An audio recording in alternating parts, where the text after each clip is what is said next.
First thing I'm going to do in this spray painting filigree tutorial is prep the metal.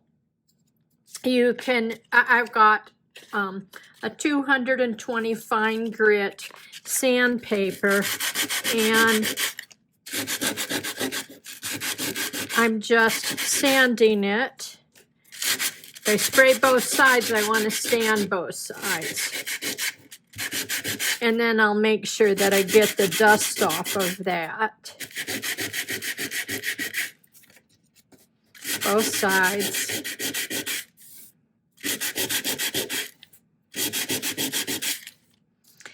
And then I'll take some steel wool to it just to make sure I get in the crevices.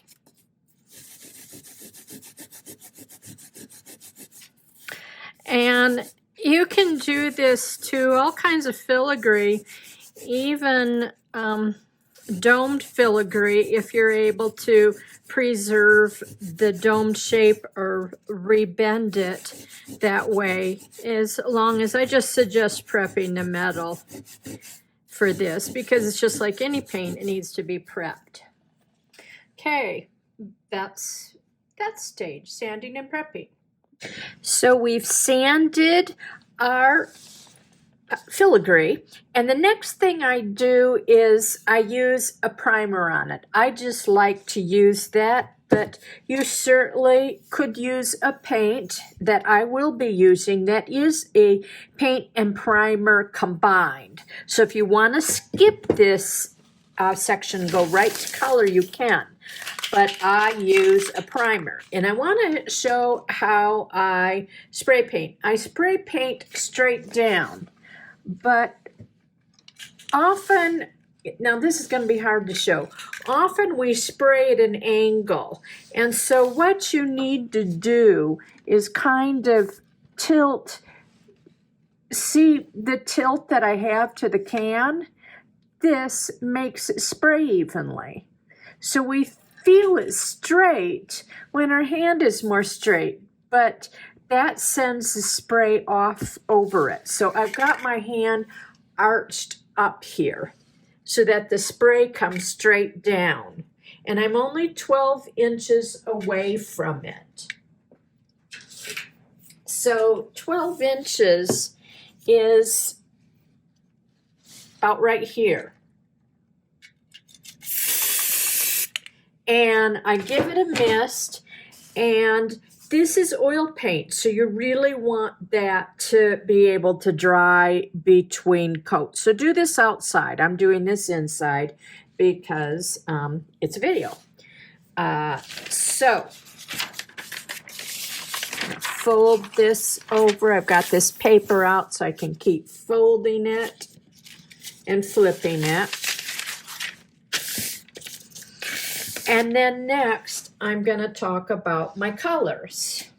Okay, so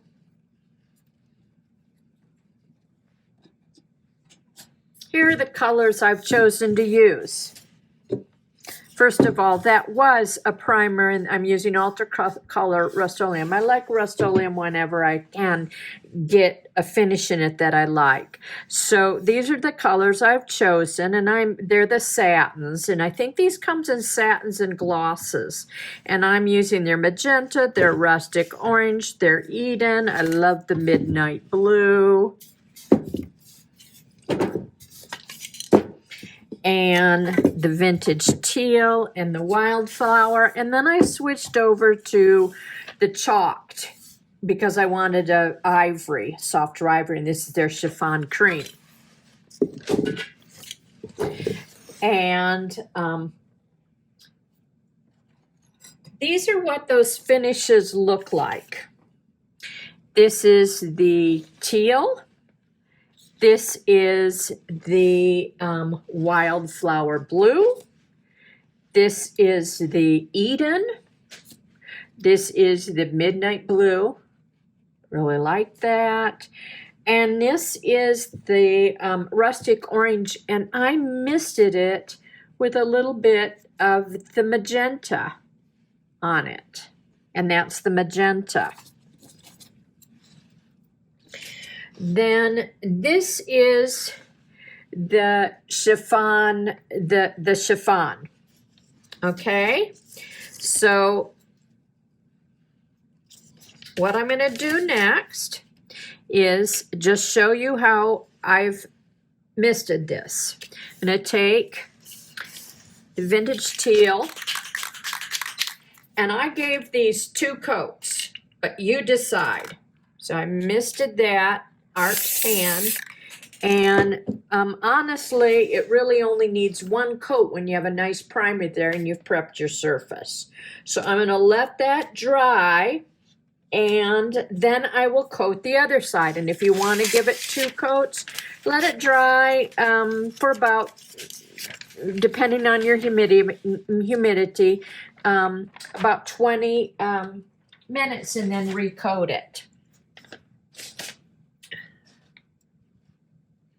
So now I'm on to the next step. Okay, we're going to talk about sealers. You have sealer options. Most of these paints in regular applications don't require a sealer. But if you want to use a sealer, I'm going to show you a basic one here. This is by the Ultra Cover, and this happens to be a matte. I like matte, so I bought a matte in case I wanted to tone my pieces down. The regular finish that they come in is a satin. See how it has a soft mist to it? If I wanted that to be matte, a matte finish, like a frosted finish, I would use this sealer. If I wanted to seal, it's clear. If I wanted to double seal this, I would buy the clear satin, or if I wanted glossy, I would buy the glossy. And that won't change the color, that will just put an extra sealer on there. Now, what I chose to do for this collection was, I love this new pearlized glaze by Mod Podge. And it is a sealer. It comes, this has a glaze fin, it has like an iridescent in it, and it is a sealer. So a sealer with a glaze in it. And what I also like about the Mod Podge, you've, seen many other videos of mine where I've put glistening techniques and shown you all the different things you can do for spray paint, especially in my video on doing specialty finishes on shrink plastic. And some real ultra glittered spray paints, the nozzle gets clogged up very easily. So that's what I like about the Mod Podge. So what I'm going to do is the same thing that I've done for all of them. And this I do give 2 coats and let it dry between coats about 20 minutes. And then with everything, when all is said and done, I wouldn't be beading on them for at least 24 hours.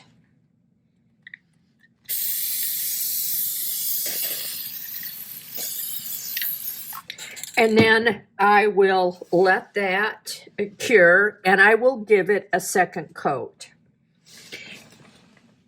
And I'm going to show you here the glistening that happens with this pearlized finish. I really, really like it.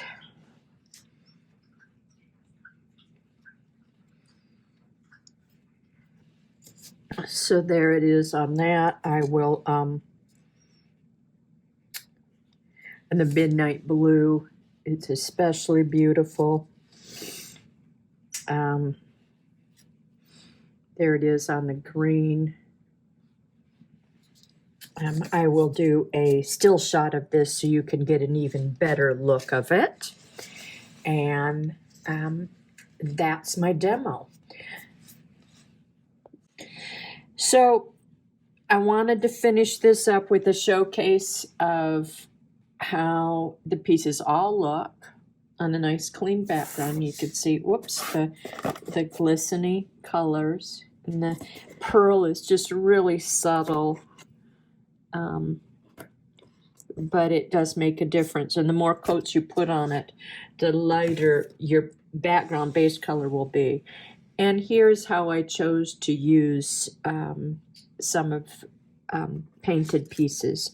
This one here's a little different. It's the same, started out with the same bronze piece, but I painted one back side with a soft green, and the front side I did in a pale pink, and these were done with chalk paints with the Rust-Oleum chalky finish in other colors. So you can use any color, any spray paints that you think would be suitable.